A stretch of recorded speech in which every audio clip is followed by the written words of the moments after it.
Profime Octave Gachon, mais on me dit Octave. Je suis né à Fourques le 16 novembre 1881, fils de Jacques Laurent Gachon, cultivateur, et de Anne Baptistine Feuillard, sans profession. J'ai 33 ans lorsque je reçois l'ordre de mobilisation. Je suis agriculteur, je mesure 1m67, les cheveux et les yeux châtain clair, front découvert, le nez moyen, bouche moyenne, menton rond. Mon visage est ovale. Je suis marié depuis le 20 avril 1908 avec une belle gardaise, Amélie Anne Gervais. Je m'appelle Maxime Marius Bouzanquet. Je suis né à Fourques le 9 mai 1884, fils de Jean Bouzanquet, cultivateur de 47 ans, et de Marie Mérat, sans profession, 40 ans. J'ai 30 ans lorsque je reçois l'ordre de mobilisation. Je suis ouvrier agricole. Je mesure 1m62, j'ai des cheveux châtain clair, des yeux châtains, un front découvert, un nez fort et relevé, une bouche moyenne et un menton fuyant. Mon visage est ovale, je suis célibataire. Je m'appelle Auguste Marius Moulin et je suis né à Fourques le 5 août 1885, fils de Justin Moulin, cultivateur, et de Marie Bonal, sans profession. J'ai 29 ans lorsque je reçois l'ordre de mobilisation. Je suis agriculteur. Je mesure 1m82, j'ai des cheveux noirs, des yeux noirs, un front large, le nez rectiligne, mon visage est ovale. Je me suis marié le 24 février 1912 à Port-Saint-Louis-du-Rhône avec Antoinette Marie-Victoire Peyrano. Je m'appelle Pierre-Joseph Marbat et je suis né à Fourques le 5 décembre 1885, fils de Jean Marbat, cultivateur, et de Marie Noyer, sans profession. J'ai 29 ans lorsque je reçois l'ordre de mobilisation. Je suis agriculteur. Je mesure 1m61, j'ai des cheveux châtain clair, des yeux châtains, un front large, un nez rectiligne, une bouche moyenne. Mon visage est ovale. Je me suis marié le 20 juin 1912 à Fourques avec Anna Juliette Benet. Un bébé, Roger Jean Marbat, est né de notre union le 5 décembre 1913. Ces 4 Fourquésiens ont un second point commun. Ils viennent de recevoir l'ordre de rejoindre au plus vite le casernement du 40e régiment d'infanterie situé à la caserne Montcalm de Nîmes. J'ai été incorporé en temps de paix le 15 novembre 1902 au 58e régiment d'infanterie d'Avignon pour y faire mon service militaire. J'ai été libéré le 23 octobre 1905 avec le certificat de bonne conduite. Et je connais le 40e régiment d'infanterie de Nîmes car j'y ai fait 2 périodes d'exercice en 1909 et en 1910. Je connais bien le 40e régiment d'infanterie puisque j'y ai été incorporé en temps de paix le 7 octobre 1906 pour y faire mon service militaire. J'ai été libéré le 20 septembre 1907 car j'ai bénéficié de l'article 21 qui accorde la libération des obligations militaires aux fils de septuagénaires. J'ai obtenu le certificat de bonne conduite. Je connais moi aussi le 40e régiment d'infanterie puisque j'y ai été incorporé en temps de paix le 7 octobre 1906 pour y faire mon service militaire. J'ai été libéré le 5 octobre 1908 avec le certificat de bonne conduite. À la mobilisation, chaque régiment d'active crée un régiment de réserve, dont le numéro est le sien, plus 200. Ainsi, nos 4 Fourquésiens ayant été placés en réserve à leur départ du 40e sont désormais affectés au 240e. Le lieutenant-colonel Griot commande les opérations de mobilisation du 2 au 7 août.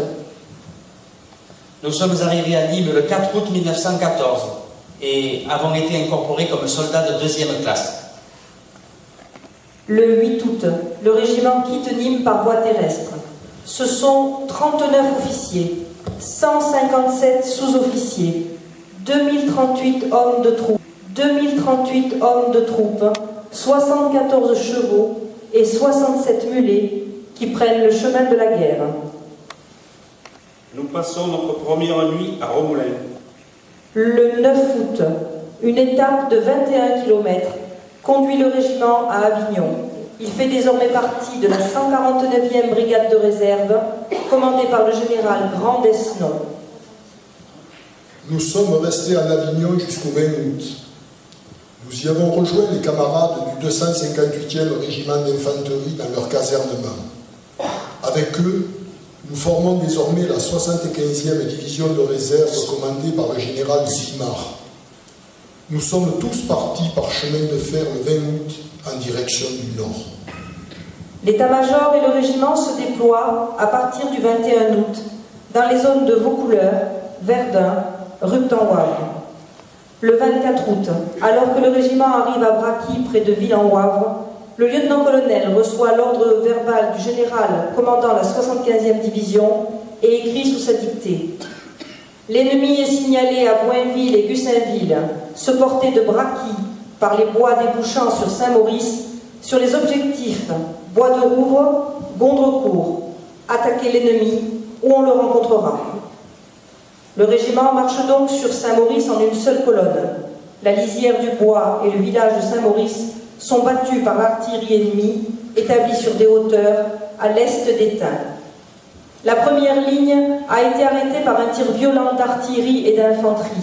Cette dernière, abritée dans des tranchées. La nuit arrête les combats, le régiment campe sur ses positions défensives. Le 25 août, à 0h30, le colonel reçoit l'ordre de continuer son attaque dès le petit jour en prenant comme premier objectif Boinville. En conséquence, à 3h30, le lieutenant-colonel fait lever le bivouac et l'attaque débute à 4h20. Ma dernière matinée commence dans un brouillard intense. Je fais partie du bataillon de tête.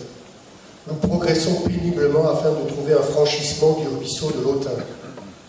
Le commandant Rochas, qui dirige notre 6e bataillon, perd la direction initialement prévue et oblique vers Worques. Notre action est désormais isolée de celle du 5e bataillon qui a suivi la bonne route. À 8 heures, nous n'avons toujours pas fait la jonction avec les autres unités et nous marchons sur Worques.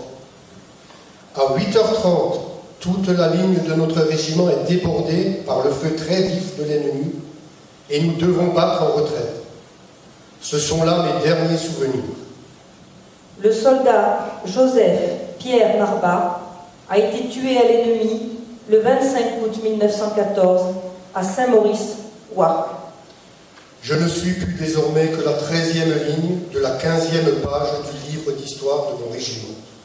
La mort de notre camarade est pour nous une tragédie.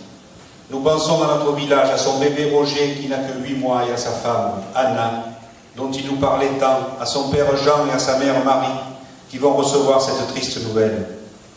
Le lendemain 26 août, nous marchons de 4 h du matin à 7 h du soir pour atteindre les Éparges. Puis nous passons en réserve générale de la 7e division et cantonnons à Dommartin, la montagne, et en différents endroits les jours suivants. Le 1er septembre voit se dérouler la seconde bataille du régiment. À 6h15, le général de brigade donne l'objectif. Côte 364, ferme Anglemont. Notre 6e bataillon est encore en tête et le 5e bataillon nous suit. Nous marchons en colonne double pour nous rassembler en arrière de la côte 364. À 9h30, le général de brigade donne l'ordre. Portez-vous au sud de Haumont en laissant le village à l'est. Exécution immédiate. Nous marchons dans le ravin à l'ouest de la ferme d'Anglemont, par compagnie accolée, en ligne de section par 2. Nous cheminons sous un couvert au bas des pentes sud du village d'Haumont. 5 camarades sont blessés par des tirs d'artillerie. À 12h45, le général de brigade donne l'ordre « Porter des éléments au sud-est de Haumont pour remplacer dans leurs tranchées les troupes de la 167e brigade. » À 16h45, le général donne l'ordre suivant « Le 240e se portera en avant, direction générale, versant sud du bois de Boussevoie, s'arrêter à la lisière nord-ouest du village de Haumont. » Nous voilà repartis en direction de Haumont. Nous nous rassemblons en arrière et à l'ouest du village. Quelques projectiles blessent 2 camarades. La nuit met fin au combat. À 23h50, le régiment reçoit l'ordre de rentrer immédiatement au cantonnement de Douaumont par Vamagneux et Bras. Aucun repos. Nous voilà repartis à minuit. Nous marchons toute la nuit pour arriver à Douaumont à 5 heures du matin. On nous offre une halte de 2 heures, puis nous repartons sur Fleury pour atteindre notre cantonnement vers 5 heures du soir. Le 6 septembre, le régiment quitte son cantonnement à 4h30. Il est l'avant-garde de la 75e division de réserve et marche sur Neuville.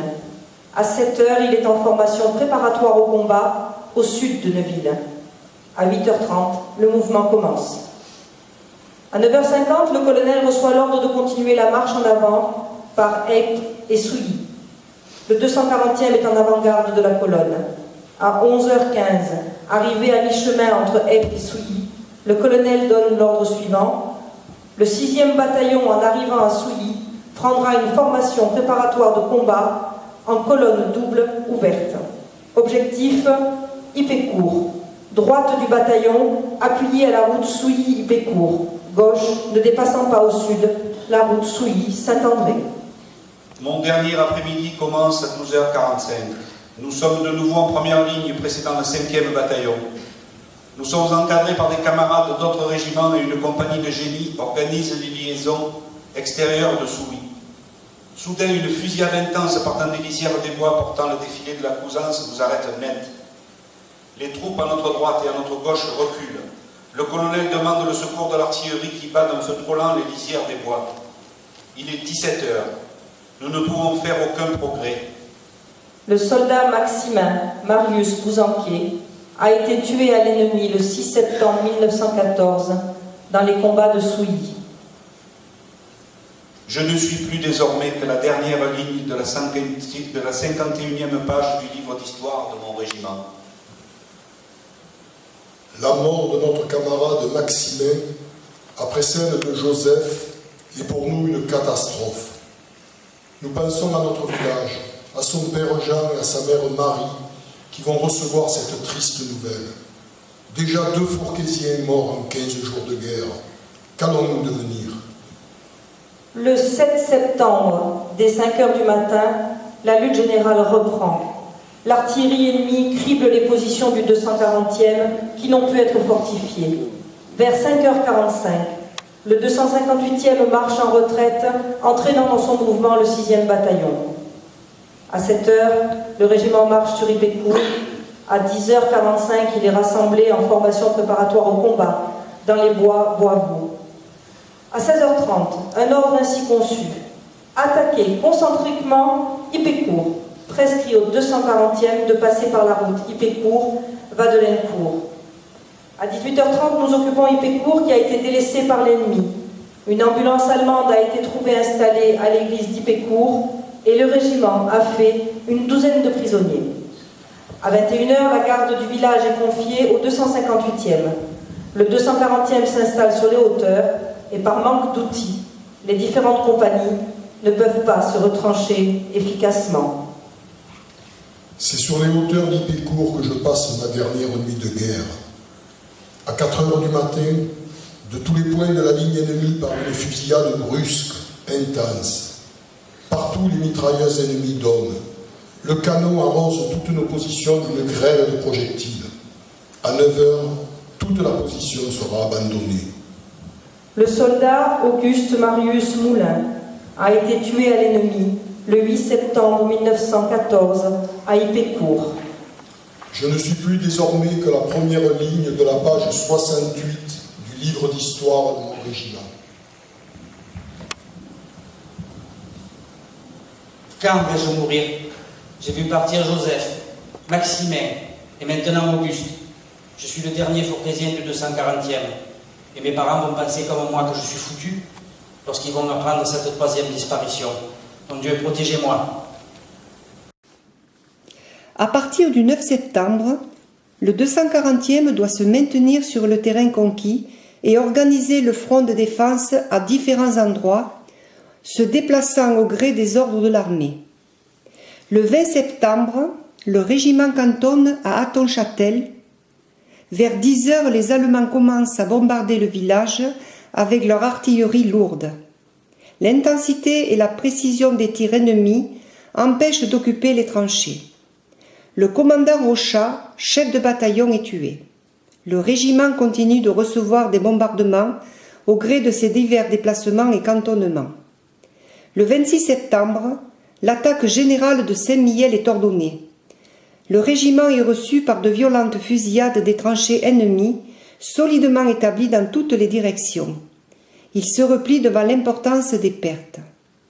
Le 27 septembre, le régiment occupe des positions de défense près de Rupt devant Saint-Mihiel où il cantonne.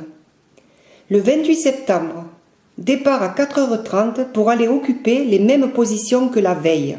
C'est presque une journée ordinaire que ma dernière journée. Nous avons démarré à 4h30 pour aller occuper les mêmes positions que la veille près de Rupt. À 13h, le régiment se déplace à la lisière du bois des Hautes Charrières, à hauteur de Fresnes. À 18h, le régiment doit se rendre à la Busse, mais la nuit nous surprend et nous bivouaquons sur le chemin. Le soldat Edmond Trophime Gachon est tué à l'ennemi le 29 septembre 1914 à Haute-Cour. Le même jour, le célèbre sportif Jean Bouin, recordman du monde des 5000 et 10 000 mètres, soldat du 163e RI, meurt près de Xivray. On a arrêté de lister les morts. Il y en a trop, et chaque jour en apporte davantage. Je n'aurais pu être qu'un anonyme inclus dans le nombre de 302 caporaux et soldats recensés à la page 80 de l'histoire de mon régiment. Mais ce nombre concerne les journées des 27 et 28 septembre. Je n'ai donc même pas eu droit à une ligne. Désormais, le rédacteur a reçu ordre de ne plus écrire la litanie macabre des noms ou des chiffres. À partir du jour de ma mort, le journal de mon régiment ne contient plus aucune statistique. En à peine plus d'un mois, il ne reste aucun des 4 Fourquésiens du 240e régiment d'infanterie.